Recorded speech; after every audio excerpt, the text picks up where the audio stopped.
Welcome back. You're watching WION The World. I'm Shivan Janna. This is Speed News. Let's start.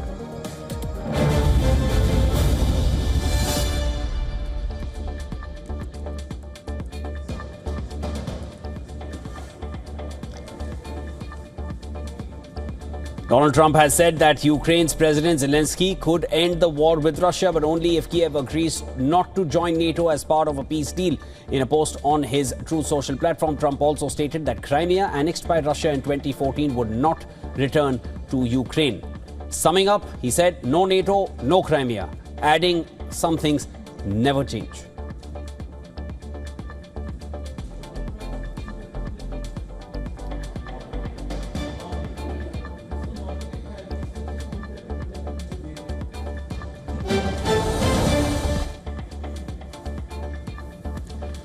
Ukrainian President Zelensky has arrived in the US for ceasefire talks with Donald Trump. Thanking Trump for the invitation, Zelensky said all sides share a strong desire to end the war quickly and securely, but stressed that peace must be lasting, unlike what happened in the past when Ukraine was forced to cede Crimea. And this marks Zelensky's first return to the Oval Office since a tense meeting with Trump, which ended abruptly and cast doubt on future US support. He will begin with a one-on-one meeting with Trump, and later both the presidents will be joined by Britain's Prime Minister, France's President, German Chancellor, NATO Secretary General and EU Commission President.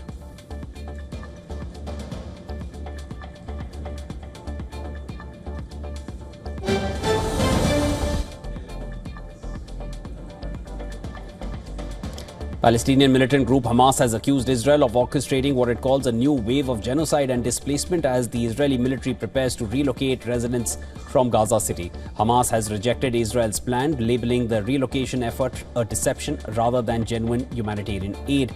The group described Israel's deployment of tents and shelter equipment in southern Gaza as an impending crime. Meanwhile, the Israeli military has announced plans to expand operations further into northern Gaza with a focus on Gaza City, the enclave's largest urban center.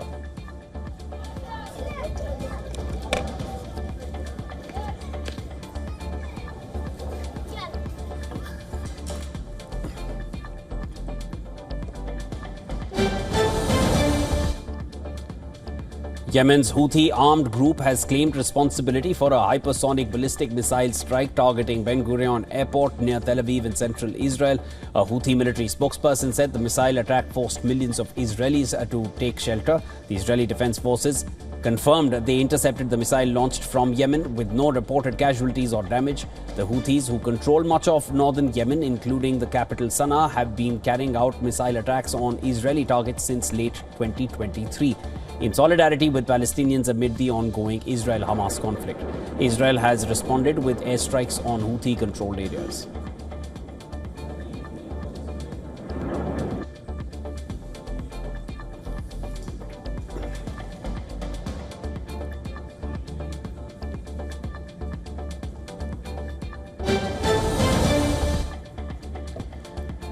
Polls have closed in Bolivia's most closely watched general election in 2 decades, with right-wing candidates favored to win after nearly 20 years in opposition. The vote was marked by soaring inflation and the absence of former leftist President Evo Morales, who is barred from running. Initial results show centrist Senator Rodrigo Paz leading, followed by former President Jorge Teuto Quiroga, setting the stage for a likely runoff in October. Voting was steady and peaceful despite concerns of disruption from Morales' supporters.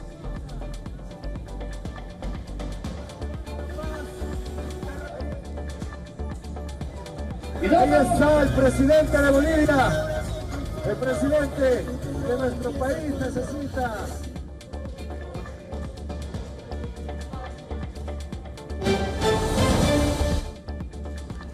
Air Canada flight attendants remain on strike for a second day, defying a federal order to return to work. The ongoing strike has led to the cancellation of more than 700 daily flights, leaving over 100,000 passengers stranded. Outside Vancouver International Airport, flight attendants protested with chants and signs demanding better pay. Canadian Union of Public Employees says that its members will stay on strike until negotiations resume and calls the government's return to work order unconstitutional.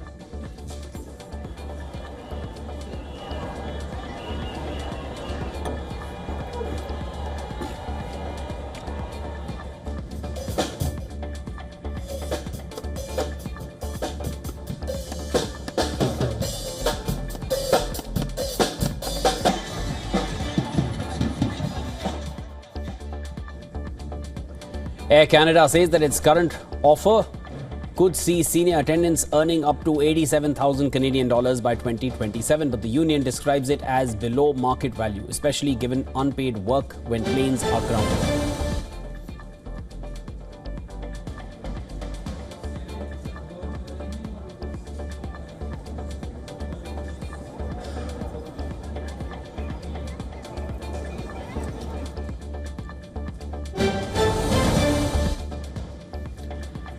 Gunmen shot dead at least 7 people at a pool hall in Santo Domingo, Ecuador. And the attack, which took place in the city's nightlife district about 150 kilometers west of Quito, is the latest in a series of violent incidents linked to growing gang activity and drug trafficking in the country. Ecuador's homicide rate has risen sharply in recent years, with more than 4,000 killings reported in the first 5 months of 2025. Authorities are investigating the massacre and searching for those responsible. This follows a similar deadly shooting at a pool hall last month and ongoing gang violence across the region.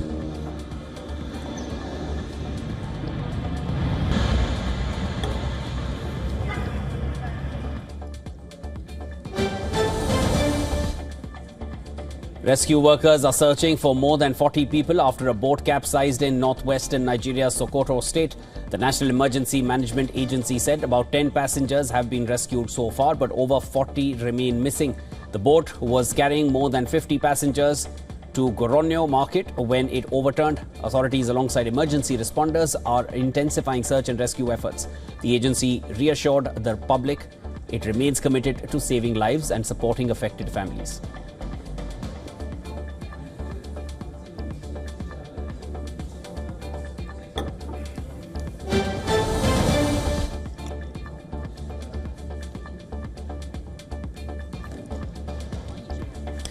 Chinese Foreign Minister Wang Yi set to begin visit to India, marking his second visit since the 2020 Galwan clashes. During his stay, Wang Yi will meet External Affairs Minister of India, Dr. S. Jaishankar, and also hold the 24th round of special representative talks on the India-China border with National Security Advisor Ajit Doval. The last round took place in Beijing in December last year. On Tuesday, that is tomorrow, Wang Yi is scheduled to meet Indian Prime Minister Narendra Modi ahead of Modi's upcoming trip to China for the SCO summit. Discussions are expected to focus on border issues, trade, resumption of direct flights, and other confidence-building measures.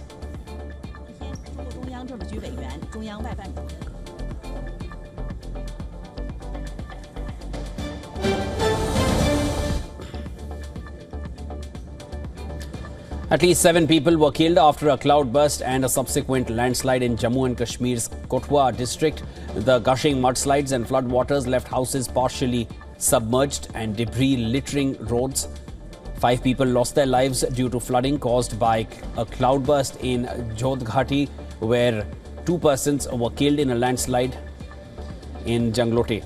The civilian administration, military and paramilitary, they have all swung into action. The situation is being continuously monitored. Rescue operations are underway, with some victims in need of medical attention being airlifted from the area.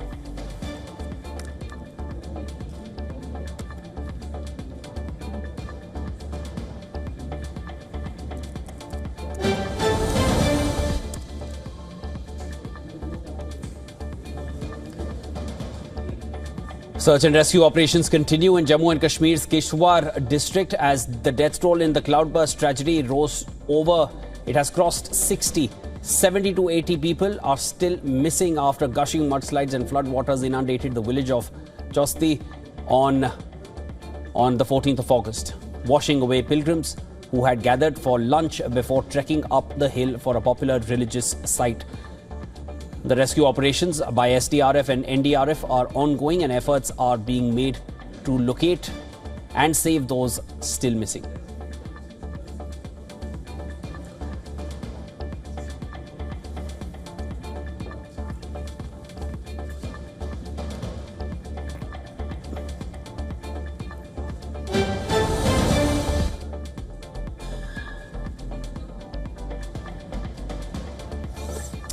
Rescue operations continue in northwest Pakistan's Khyber Pakhtunkhwa province following severe flash floods that struck several days ago.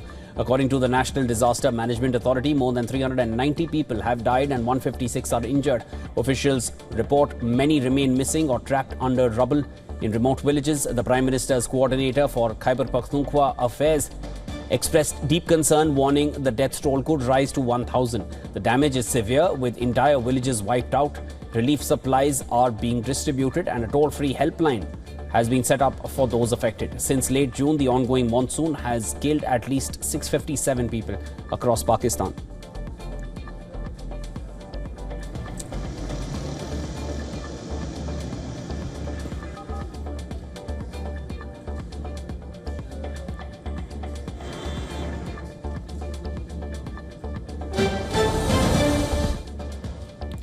Hurricane Erin has downed trees and caused flooding in several areas of Puerto Rico.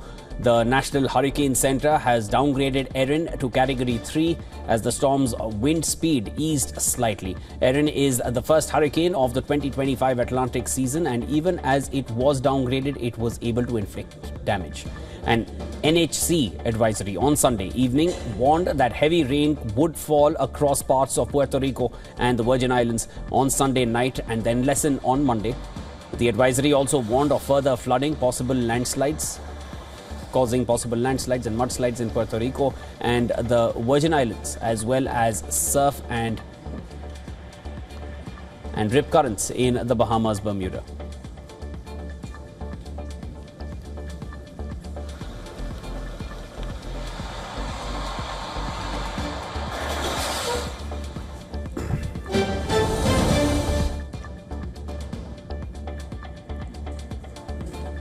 Scorching heat has hampered efforts to contain 20 major wildfires across Spain, prompting the government to deploy an additional 500 troops from the military emergency unit to support firefighting operations. The wildfires have left buildings destroyed and earth scorched in many places. Local residents Valentina Vidal and Delia Lobato returned to see what was left of their homes after seeking shelter in a sports center. Southern Europe is experiencing one of its worst wildfire seasons in 2 decades, with Spain among the hardest hit countries. In the past week alone, The fires have claimed 3 lives and burned more than 115,000 hectares.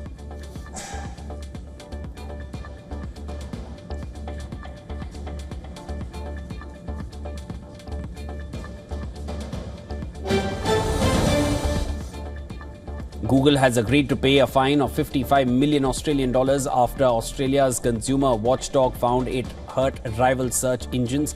The tech giant paid Australian telcos Telstra and Optus to pre-install Google Search on Android phones between 2019 and 2021. Regulators said this deal substantially reduced competition. Google has stopped such arrangements and admitted its impact. The Australian Competition and Consumer Commission said that Google's cooperation avoided lengthy litigation. The federal court will decide if the agreed penalty is appropriate.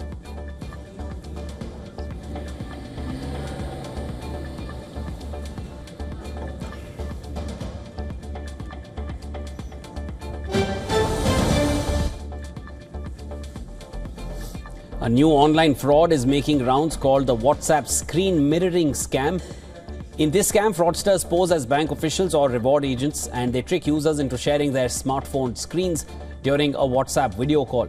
Once the screen sharing begins, scammers remotely take control of the user's smartphones to gain access to their bank details, passwords and OTPs in real time.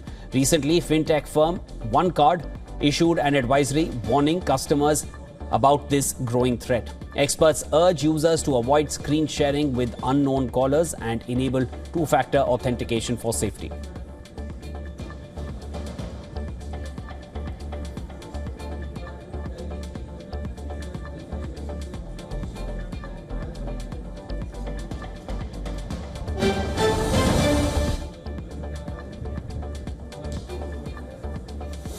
A Chinese tech company is racing to deliver the world's first gestation robot, a humanoid with an artificial womb built into its abdomen to carry a human baby through the gestation period and give birth to it.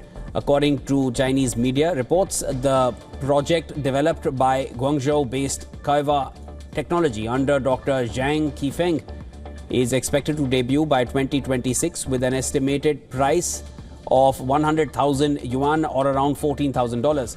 The company claims the technology could provide an alternative for infertile couples or those who wish to avoid pregnancy. However, the announcement has stirred global debate, with supporters hailing innovation while critics warning of serious ethical and psychological challenges.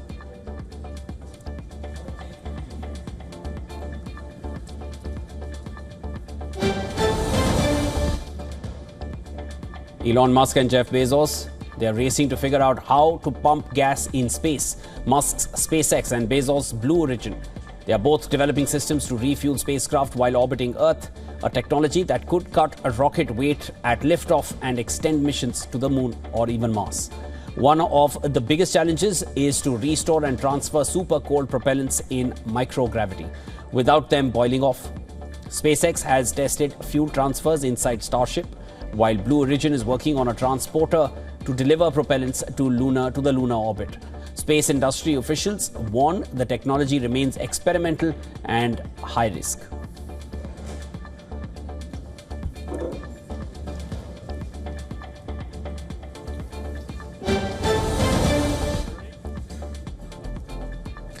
Japan's Nikkei surged to a record 43,781.44, gaining over 400 points in morning trade as a weaker yen and strong US market cues lifted sentiment.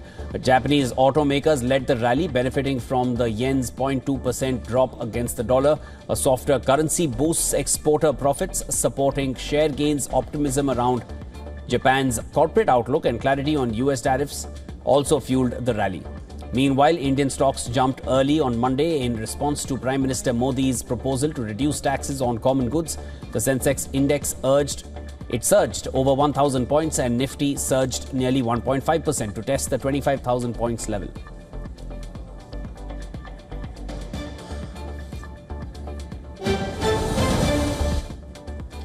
Gold prices dipped 1.8% this week, trading around $3,340 an ounce as rising US inflation spurred by President Trump's tariff agenda has dampened hopes for near-term Fed rate cuts. Traders trimmed expectations after wholesale prices jumped in July, the biggest rise in 3 years.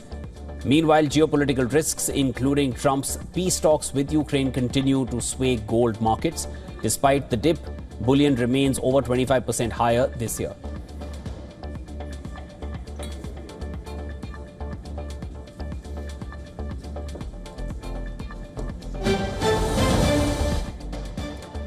And the Indian rupee strengthened, trading at 87.39 against the US dollar, up from rupees 87.55.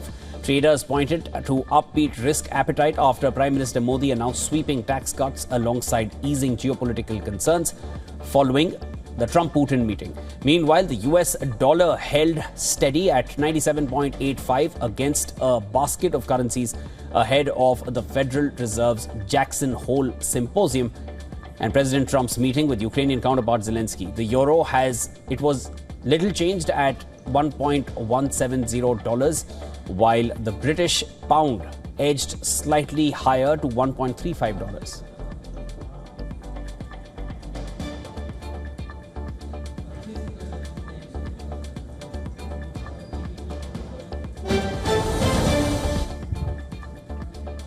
According to Rightmove, UK home prices have dropped nearly £11,000 or 14,900 US dollars in just 3 months, with August's average asking price falling 1.3% to approx £368,000 or 499,000 US dollars. A surge in listings, which is now at a 10-year high, is giving buyers more choice and leverage, especially as borrowing costs ease. Over 1/3 of homes have been reduced in prices as sellers compete for attention in a sluggish summer market.